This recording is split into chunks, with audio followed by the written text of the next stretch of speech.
Bien, ahora llegamos a las preguntas de receptores. Entonces, para tener bien claros receptores, recuerden que hay que saber cuáles son los ligandos y según los ligandos qué tipo de receptor estamos utilizando. Bien, entonces acá por ejemplo el ligando hormonas esteroides. Me dice las hormonas esteroides hacen regulación génica. Explique. Bien, entonces acá hay que mencionar que las hormonas esteroides se unen ¿a qué? Se unen a receptores intracelulares, ¿cierto? Intracelulares, específicamente citoplasmáticos, ¿cierto? Que están en el citoplasma, ¿bien? Y que ellos, lo clave que no podemos dejar de escribir o de hablar si es un examen oral, es que recuerden que todos los receptores intracelulares son ¿qué? Factores de transcripción de genes, ¿bien? Factores de transcripción de genes. Entonces explica, bueno, eso que ya les hablé en el repaso. Ahora, explique el mecanismo de receptores para glucocorticoides. Bien, entonces, los receptores para glucocorticoides, ¿cuáles son? Pues son nuevamente receptores intracelulares citoplasmáticos. Bien. Entonces, por ejemplo, los esteroides tenemos glucocorticoides, bien, o receptores para el cortisol, o receptores para cortisona, o receptores para la aldosterona, o encontramos receptores también para las hormonas sexuales, ¿sí? Que habíamos mencionado, a la progesterona, a los andrógenos, bien. Entonces, esos serían los ligandos, y bueno, explicar el mecanismo, que son factores de transcripción de genes, y eso que ya estudiamos. Acá, explica el mecanismo de la vasopresina o ADH, que es la hormona antidiurética. Bien, esta aquí la señalé porque a veces, o sea, no es común, ¿sí? No es común escuchar receptor de la vasopresina o receptor de la hormona antidiurética. Por lo general siempre preguntan son los receptores para la adrenalina, ¿bien? En este caso, pues es muy simple. El receptor para la vasopresina es un receptor metabolotrópico, o sea, un receptor de membrana, ¿sí? Acoplado a proteína GQ, ¿bien? Entonces, es solamente hablar del mecanismo de ese receptor metabolotrópico acoplado a proteína GQ, ¿bien? Explica el mecanismo del estrógeno. Bien, entonces ya lo hemos mencionado aquí anteriormente. Los estrógenos, entonces, se unen, son ligandos de ¿quién? De receptores intracelulares. Ya no están en el citoplasma, sino que están en el núcleo, ¿bien? Entonces, por lo general en el núcleo, los receptores nucleares, intracelulares nucleares, ¿bien? Nos referíamos a los receptores tiroideos, ¿bien? Pero los estrógenos también hacen parte de los ligandos de receptores intracelulares nucleares, o también la vitamina D, o también el ácido retinoico, ¿bien? Entonces puede variar el ligando, que pregunten si puede variar el ligando, pero la respuesta siempre va dirigida a hablar de algún receptor en específico, ¿sí?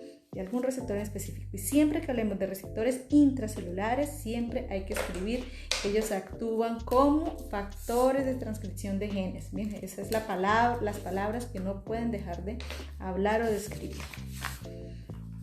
Luego aquí, existen receptores metabolotrópicos que pueden regular la expresión génica. Bien, entonces acá lo que me están queriendo decir es cuál es el receptor metabolotrópico que está involucrado en la regulación de la expresión genética. Bien, entonces tenemos que recordar a los receptores metabolotrópicos de membrana acoplados a proteína GS, ¿bien? Que iba a activar a la adenilato ciclasa, ¿cierto? Que adenilato ciclasa iba a producir AMP cíclico iba a activar proteinquinasas A, y esas proteinquinasas A iban a fosforilar unas proteínas llamadas proteínas CREP, ¿bien?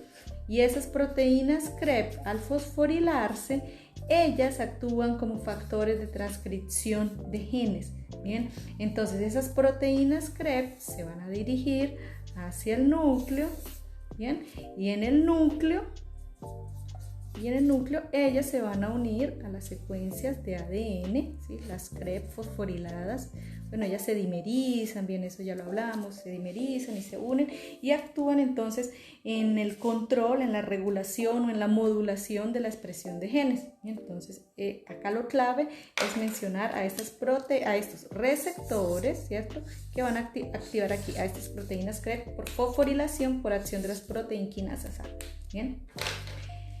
Luego pregunta el mecanismo de la adrenalina a través de su receptor alfa. Entonces, si es alfa 1, recuerden que va a ser un receptor acoplado a proteína GQ. Luego, la acción de la adrenalina sobre el receptor alfa 1, o sea, acoplado a proteína GQ, da lugar a un aumento de calcio intracelular. Explica, bueno, ya eso sabemos, porque recuerden que cuando se activa un receptor acoplado a proteína GQ, ¿cierto?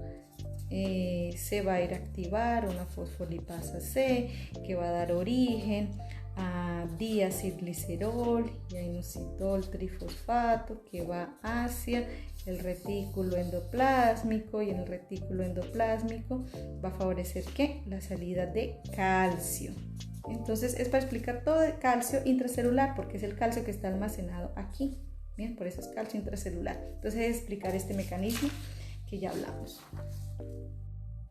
Bien, ahora tenemos esta pregunta aquí. La actividad de la adrenalina sobre el receptor alfa genera una respuesta tanto en más como en menos. Explique. Bien, entonces acá respuesta tanto en más como en menos se debe a que ese receptor alfa, existen dos tipos de receptores alfa.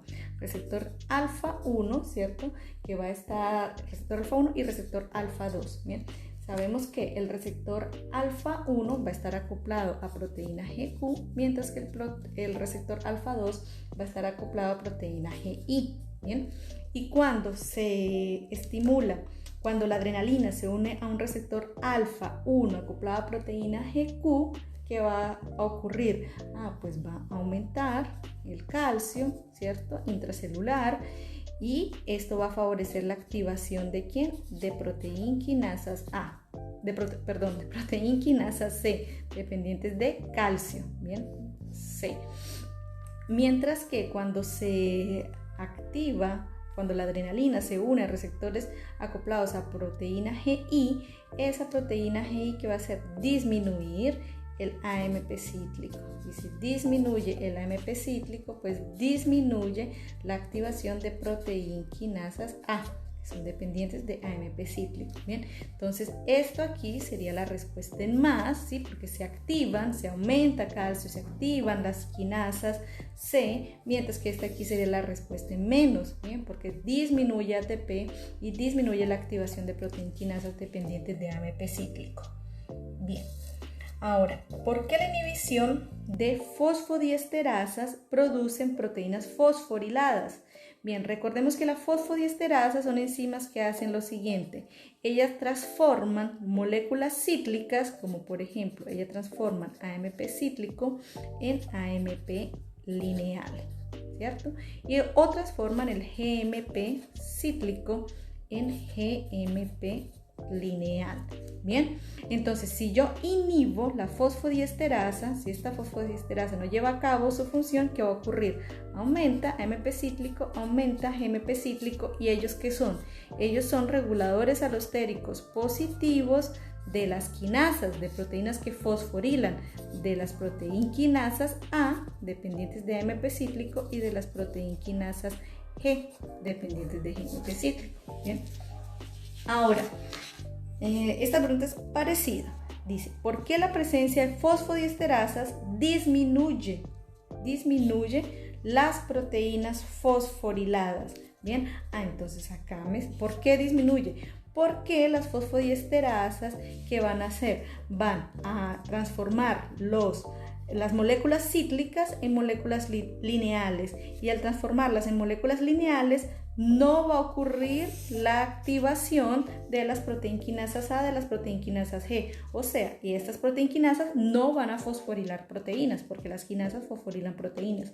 Entonces, por eso, en presencia de fosfodiesterasas, se disminuyen las proteínas fosforiladas. ¿Por qué? Porque no se activan estas quinasas dependientes de las moléculas cíclicas. ¿Bien? Ahora, en relación a la vía del óxido nítrico, me dice que en presencia de insulina, ¿cómo va a estar la proteínquinasa G? Entonces, primero tenemos que hablar que por la vía del óxido nítrico, el óxido nítrico se va a unir a receptores de tipo guanilato citlasa que van a transformar GTP, ¿cierto?, en GMP cíclico. ¿Y eso qué va a hacer? Regulación alostérica positiva sobre proteínquinasas G, ¿cierto? Eso sería la vía del óxido nítrico. Entonces, en presencia de insulina, ¿qué va a ocurrir? La insulina induce la formación de fosfatasas y fosfodiesterasas, ¿bien? Y las fosfodiesterasas, ¿qué van a hacer? Las fosfodiesterasas van a ir acá a transformar esto acá. Van a transformar este GMP cíclico por acción de las fosfodiesterasas que están presentes debido a la insulina, se va a transformar en GMP lineal. Entonces, ¿qué va a ocurrir? No se van a activar las proteínquinasas G. Así que hay que explicar esta vía, decir que insulina induce la formación de estas enzimas y el efecto entonces de la fosfodiesterasa sobre el GMP cíclico. Eso entonces va a afectar la activación de las proteínquinasas G. Así que las proteínquinasas G van a estar inactivas en presencia de insulina por acción de las fosfodiesterasas que convierten las moléculas cíclicas en moléculas lineales. ¿Bien?